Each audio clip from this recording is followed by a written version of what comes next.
So, to kick things off, let's talk about when a business actually needs to issue a commercial invoice in the UAE. A lot of people get confused about this, especially with all the tax regulations floating around. Honestly, the confusion makes sense. The UAE tax law lays out some pretty specific requirements, so businesses need to check those rules closely to figure out the right timing. It's not just about sending an invoice whenever you feel like it. Absolutely, and the timing can impact everything from compliance to cash flow.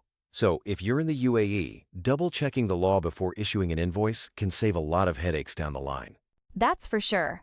And funny enough, even the scenario matters, like whether you're tax registered or not. Sometimes, the type of transaction totally changes what kind of invoice you should issue. Let's dig into that next. That brings me to a classic situation. What if a non-tax registrant creates an invoice that isn't considered a tax invoice? Or when a tax registrant handles exempt or out-of-scope transactions? Or zero-rated supplies without a tax invoice obligation? Is a commercial invoice still necessary? You're hitting the nail on the head. In both those scenarios, a commercial invoice is definitely the way to go. It fills that gap where a tax invoice isn't required, but you still need a formal record for the transaction. Makes sense. So basically, if the law says you don't need a tax invoice, that doesn't mean you skip paperwork altogether. You just swap in a commercial invoice. Exactly. And that's a common pitfall. People sometimes think no tax invoice means no documentation, but the commercial invoice serves as a crucial record, especially for audits or internal controls.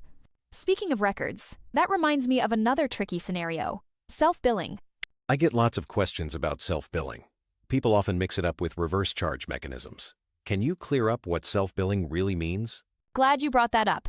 Self-billing is actually when the buyer is authorized by the seller to issue the invoice on the seller's behalf. It's not about the reverse charge setup at all. So, just to be clear, if I'm the buyer and I'm self-billing, I'm creating the invoice and sending it to myself with the seller's blessing, right? Exactly.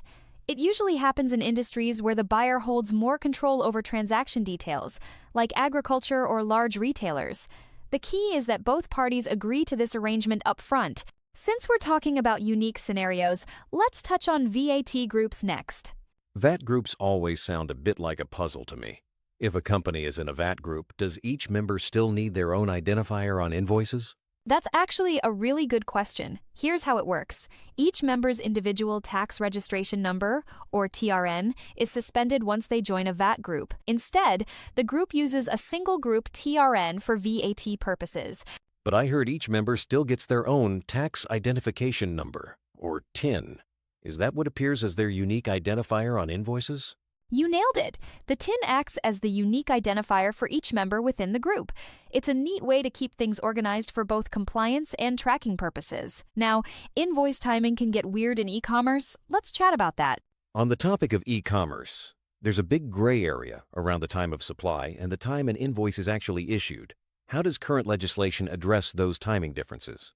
That's such a common pain point, especially with digital sales. The law sets a clear window for when invoices must be issued, regardless of when the supply technically happens. So, once you issue that invoice, the e-invoicing process officially begins. That helps clarify things.